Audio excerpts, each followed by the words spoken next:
sur ce nouveau podcast des rendez-vous d'harmonie en vie. Aujourd'hui, on va être avec Juliette qui a 46 ans et qui ne sait pas faire de choix.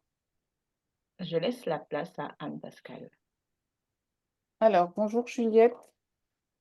Par rapport à cette problématique du choix, je regarde ta clé qui est calculée à partir de ta date de naissance. Et ce que je vois tout de suite dans cette clé de la bioanalogie, c'est que tu restes accroché à quelque chose que tu connais. Tu as très peur d'aller vers l'inconnu.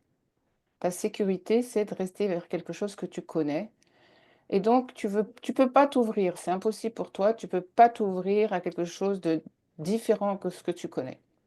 Et ça, dans ta clé, c'est récurrent, c'est-à-dire que tu vas mettre ta sécurité dans quelque chose qui est très connu pour toi. Et donc, ce choix-là, tu vas avoir énormément de difficultés à le faire parce que il va sans doute t'emmener vers quelque chose d'inconnu. Ça, c'est la première chose pour toi.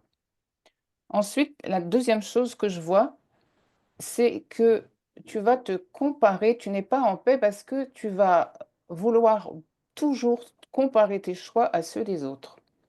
Tu n'es pas certaine d'être unique et de pouvoir faire un vrai choix personnel et c'est ça qui va te bloquer. Tu vas tout le temps essayer de regarder qu'est-ce que c'est que mon choix par rapport aux autres. Il est différent, c'est bizarre, il est différent, etc. Ça, c'est la deuxième chose. Et puis aussi, dans ta clé, il y a quelque chose de récurrent, c'est la justification. Dans ce choix que tu vas faire, tu te sentir obligé de te justifier de ce choix. Or, tu sais très bien peut-être, ou tu vas le comprendre bientôt, que quand on a fait un vrai choix personnel, on n'a pas besoin de se justifier par rapport aux autres. Voilà, ça c'est les 4 premiers éléments, je crois que je t'ai dit 3 ou 4, mais les plus importants, qui vont t'aider à comprendre pourquoi tu n'arrives pas à faire ce choix. Et tu verras avec Claude et Séverine ce qu'elles vont te dire, comment ça peut se relier aussi. Voilà, je laisse la parole à Claude. Bonjour Juliette. Alors moi, je vais rebondir un peu sur ce que dit Anne-Pascale et j'ai envie de te poser deux questions. La première question qui m'est venue quand nous avons reçu ton mail, c'est Juliette, est-ce que tu fais partie de ces gens qui changent d'avis quand ils voient les choix que les autres font? Par exemple, au restaurant, tu as envie de quelque chose et tu vois que quelqu'un d'autre choisit autre chose et du coup, au dernier moment, tu dis, ah, je vais changer parce que ça a l'air mieux. Est-ce que tu fais partie de ces personnes-là? Ça, c'est la première des choses. Et la seconde question que j'ai envie de te poser, c'est est-ce que tu sais te réjouir de ce que tu as? Parce que avoir la difficulté de choisir, c'est en fait géré par la peur du manque. C'est-à-dire, le fait de choisir, c'est évidemment faire le deuil de quelque chose d'autre. Quand tu fais un choix de quelque chose, il y a autre chose que tu ne fais pas. Et beaucoup de personnes ont du mal à accepter de ne pas avoir tout, en gros.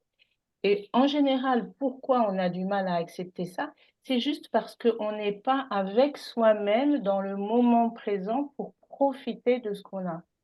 Et non seulement on n'est pas avec soi, mais la peur de manquer à autre chose, c'est ce qu'on appelle le fameux syndrome du FOMO.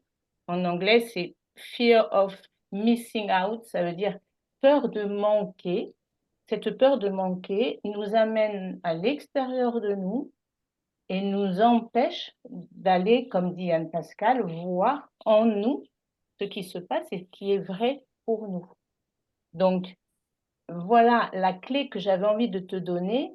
Si tu fais partie de ces personnes qui changent d'avis en fonction des autres ou de ces personnes qui ont peur de manquer, je t'invite vraiment à aller commencer par te réjouir de ce que tu as, être présente à tes choix, et plus tu seras présente à tes choix, plus tu arriveras à les faire facilement.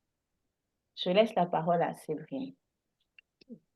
Bonjour Juliette. Alors, je pense que ce que je ressens et ce que je capte de toi va rejoindre ce qu'a dit Anne Pascal et ce qu'a dit Claude, parce qu'effectivement, je ressens cette peur panique à te tromper. En fait, il y a vraiment au moment où tu arrives face à un choix, tu nous diras, si tu veux nous écrire ou nous répondre en commentaire, tu nous diras si ça te parle parce que, en fait, vraiment, il y a cette peur panique d'un coup qui arrive au choix à faire et du coup, ça va très vite à l'intérieur de toi et tu es en train de contredire finalement, la première impulsion, le la première sensation que tu as. Par exemple, comme disait, Claude au restaurant, d'un coup, tu vas avoir une envie de manger, ce plat et puis finalement, le fait que quelqu'un d'autre choisisse autre chose, que tu écoutes les autres et que tu te dises: «Ah, ça a l'air pas si mal finalement ce qu'il prend. Ah ben je vais peut-être passer à côté de ça. Si je fais pas ce choix-là, je vais passer à côté de ça» et donc c'est tout un discours intérieur que tu mets en route, où tu te contredis toi-même et finalement, tu finis par ne plus savoir, tu finis par te perdre dans cette contradiction intérieure. Donc dans ces moments-là, moi ce que je t'invite à faire, hem, c'est de venir vraiment, revenir au calme le plus possible en toi, respirer un grand coup et te dire: «Maintenant, là, en cet instant». Peut-être même te brancher un peu plus sur ton corps, de quoi j'ai envie, de quoi j'ai besoin. Qu'est-ce que mon corps est en train de me dire? Par exemple, je prends cet exemple par rapport au restaurant. Et si ta première envie de départ était ce premier plat que tu avais choisi, eh bien de te dire, OK, aujourd'hui je fais l'expérience de ce choix-là. Et une autre fois, je ferai l'expérience certainement d'un autre plat. Et ça va te permettre de retrouver la confiance, je pense, dans le fait de choisir et j'ai envie de te dire t'alléger aussi parce que le fait de te mettre moins en panique face à un choix, comme si enfin, avec cette peur de se tromper en fait, va vraiment t'alléger en fait, si tu veux.